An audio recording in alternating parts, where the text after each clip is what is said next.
Good morning everybody. CTEVT entrance exam 2081 सालमा सोधिने science model question लिएर आएको छु। 66 मा सोधेको छ what type of asexual reproduction in मम इज। मममा कुन टाइपको असेक्सुअल रिप्रोडक्सन हुन्छ? Fission, fragmentation, budding, sporulation. यसको हाम्रो करेक्ट एन्सर भनेको अस्प्रुलेसन हो हैन। 7 end of the life of the sun is red giant, white dwarf, black hole र न्यूट्रल स्टार। यसको हाम्रो करेक्ट एन्सर भनेको ब्ल्याक होलमा हुन्छ हैन। Process of conservation of atmospheric nitrogen to nitrate is called nitrogen fixation, एमोनिफिकेसन, नाइट्रिफिकेसन र denitrification. यसको हाम्रो करेक्ट एन्सर भनेको ए नम्बर हुन्छ, nitrogen fixation. 69 the ore of silver is bauxite, chalcopyrite, argentite र haematite. The ore of silver is तपाईहरु 69 the ore of silver is र यसबाट अरु पनि क्वेशन सोध्न सक्छ तपाईहरुले।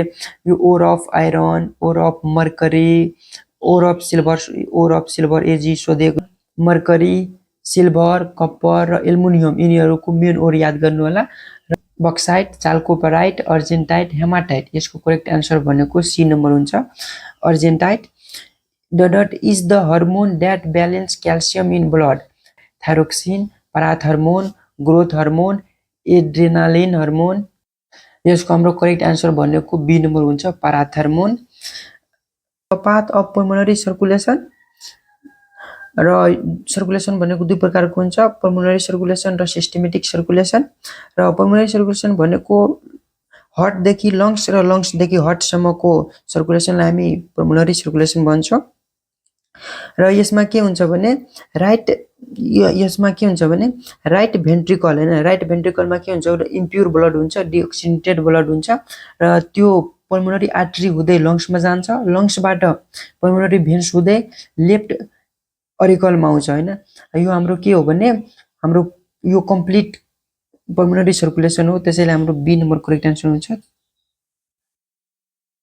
Evolution of first mammal was occurred in the dot era. Palaeozoic era, mesozoic era, cenozoic era, proterozoic Ira.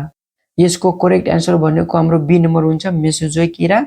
75 in the dot layer of atmosphere with the increase is the altitude from the earth's surface, temperature of the layer decreases with the rate of 6.5 degrees Celsius per kilometer। अनि उचाइ बढ्दै जाँदा प्रत्येक 1 kilometre हैन, 1 kilometre उचाइ बढ्छ भने 6.5 degree Celsius temperature घट्छ। त्यो कुन लेयरमा घट्छ भने हाम्रो यो सुरुको लेयरमा घट्छ, ट्रोपोस्फियरमा घट्छ। त्यसैले तपाईहरुले यो याद राख्नु होला, ट्रोपोस्फियरमा हरेक 1 किलोमिटर माथि गयो भने 6.5 डिग्री सेल्सियस कम हुन्छ। DNA get double in the dot phase, prophase, interphase, telophase, metaphase.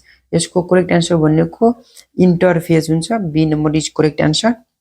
37 the umbrella shaped part of mushroom is pileus, stipe, gills, velum. यसको हाम्रो करेक्ट एन्सर भनेको पिलस हुन्छ, umbrella shaped mushroom.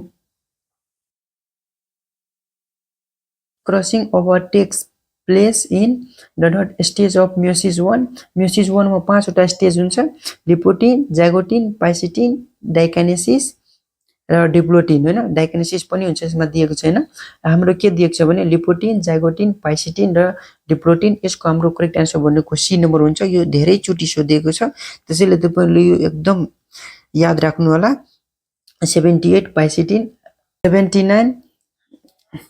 79 following are the symptom of disease dot air medium, fever, throat pain and cough, skin rashes, rabies, mumps, measles, common cold। यसको हाम्रो correct answer भनेको C number हुन्छ। 80 the nitrogen base of DNA are. DNA मा कुन nitrogen base हुन्छ? तपाईहरुले यो formula एउटा याद राख्नु होला, एजी इक्वल टु हैन टीसी हैन, एजी इक्वल टु तपाईहरुले याद राख्नु होला एजी टीसी हैन।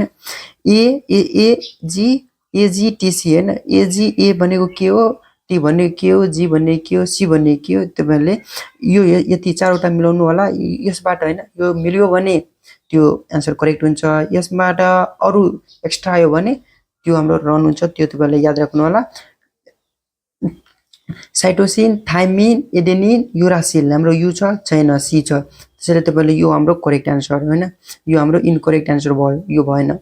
अनि एडेनिन, ग्वानिन, युरासिल, थाइमिन यसमा पनि यो आयो, सी सी सी आएन होइन, त्यसैले हाम्रो यो पनि हुँदैन।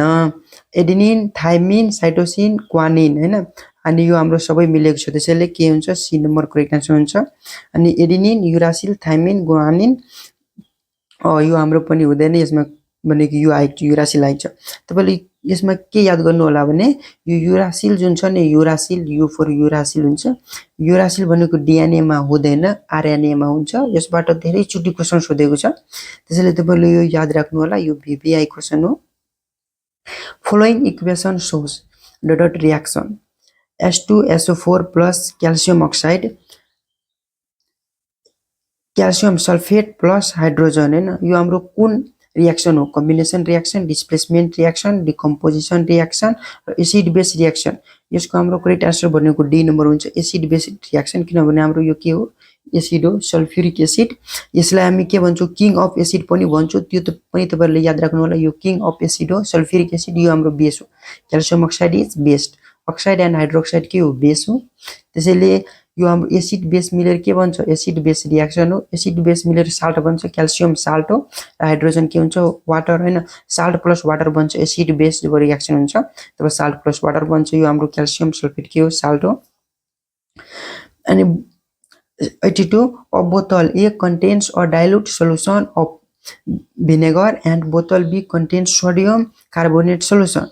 When pH paper is immersed in A and B, change color is respectively orange and green, green and blue, orange and blue र blue and orange। यसको हाम्रो करेक्ट एन्सर भनेको बी नम्बर हुन्छ। B3 in laboratory carbon dioxide gas is prepared by the reaction between calcium carbonate and dilute hydrochloric acid, calcium carbonate and conc hydrochloric acid, calcium carbonate and dilute sulfuric acid, calcium carbonate and conc sulfuric acid। यसको हाम्रो correct answer भनेको A number हुन्छ, calcium carbonate plus dilute hydrochloric acid हुन्छ।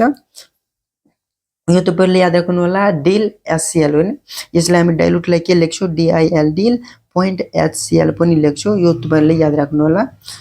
अनि of the following is the statement of Archimedes principle. Archimedes प्रिन्सिपलको statement कुन हो, the weight of a body is equal to the weight of a displaced fluid, the weight lost by a body is equal to weight of displaced fluid, liquid pressure transmits equally in all direction, the volume of a body is equal to the volume of fluid displaced।